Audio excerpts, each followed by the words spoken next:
Welcome to Coaching for Creatives with Kirsten. My name is Kirsten Call. I'm a therapist-trained life coach and a children's book author. Together, we'll get the drama out of our lives and onto the page. Let's get started. You are listening to Episode 58, Grief. For about 20 years, I had migraines pretty much daily. I tried all the treatments. I tried Western medicine. I took every medication. I got MRIs. I took specific vitamins. I tried Botox. Not fun. Lidocaine shots. Migraine shots I administered to my leg once a month by myself. I also tried Eastern medicine, acupuncture, acupressure, supplements. I tried faith. I knew I could be healed. Yet each day I'd wake up with a migraine and grieve over my lost health for that day. I kind of had to look at it on a moment-to-moment basis or day-by-day basis to survive. For years, I grieved my lack of health and lack of energy. I hardly ever get headaches now, and I can only attribute my health to a miracle from God, and I'm so grateful for it. Every person is grieving something. It might be a dream or an expectation.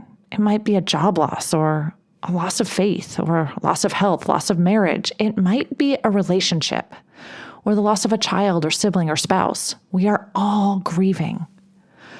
One of the best books I've ever read about grief is called The Grief Recovery Handbook, the action program for moving beyond death, divorce, and other losses, including health, career, and faith, by John W. James and Russell Friedman. What I love about this book is how it gives us practical steps for recovering and healing from the types of experiences that cause grief.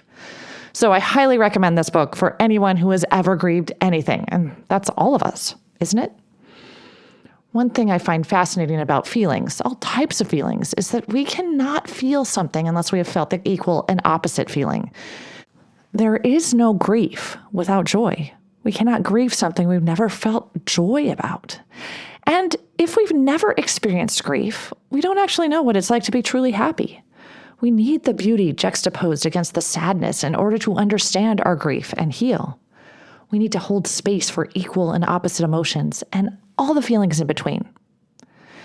There is no right way to grieve, or there are as many right ways to grieve as there are people. I want to talk about some things that perhaps might help you as you are processing your next grief-inducing experience. Number 1, notice you're feeling grief.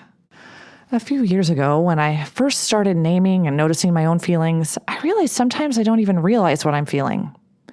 So noticing that something is off and naming it as grief is a really good first step. Number 2, allow. People resist feelings like grief because they're uncomfortable. Allow yourself to feel sorrow for what you're missing or for the lost opportunity or person in your life. Get comfortable with being uncomfortable. If we resist grief, it persists and even increases. Every emotion we resist persists. So allow yourself to feel devastation and sorrow. Let yourself cry. Perhaps if you're having a hard time allowing yourself to feel the feelings, schedule in time to feel the grief. Maybe even set a timer for a predetermined amount of time, like 5 minutes or 20 or whatever feels right. And then let it out with wild abandon. Number 3, give yourself permission to grieve in your own way. Again, everyone grieves differently. It's okay to grieve in the way that works for you and feels right. In fact, that's exactly what you're supposed to do. Number 4, don't judge yourself. Again, this is something we naturally do as humans. We judge ourselves, we judge others. We believe we should do things a certain way, but instead of listening to that voice in your head that says you're doing it wrong, replace those thoughts with things like, I'm grieving in the way that feels right for me. Each person grieves in their own way, and that's okay.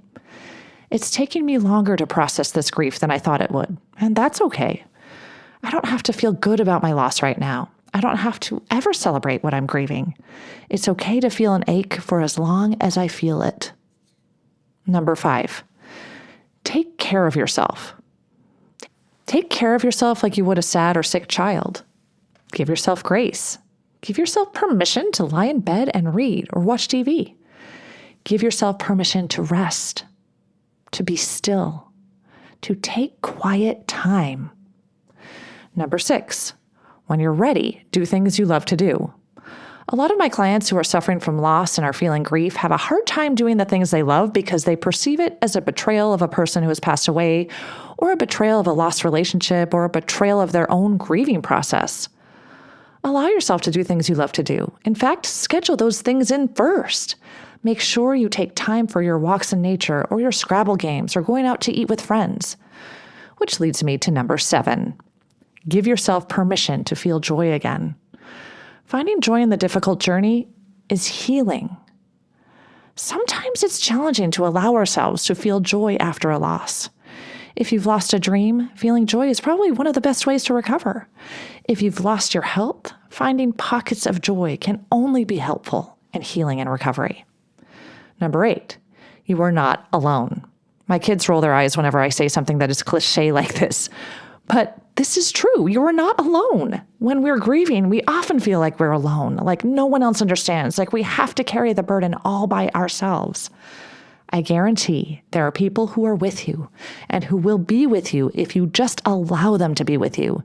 They want to help you, support you, get you through this grieving period and beyond. Even if your support is a therapist or a support group, therapists and support groups exist to help you know you belong. This leads me to number 9. Connect with others. Grief can distance us from other people, or it can bind us together. If we are willing to be authentic and vulnerable and raw, our most beloved relationships become stronger.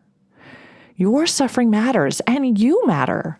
And once your relationships strengthen, you become stronger and more able to help others who are grieving.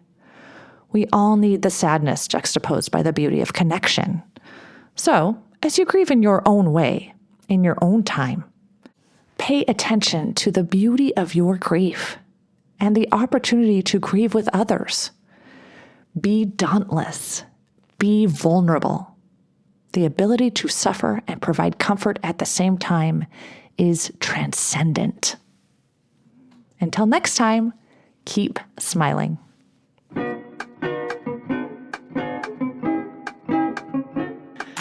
If you like what you've heard, check out my Get Yourself Unstuck program. Go to KirstenCall.com. That's KirstenCall.com and schedule a free consultation today. Coaching for Creatives is produced by Kirsten Call. Music and audio engineering by James Call.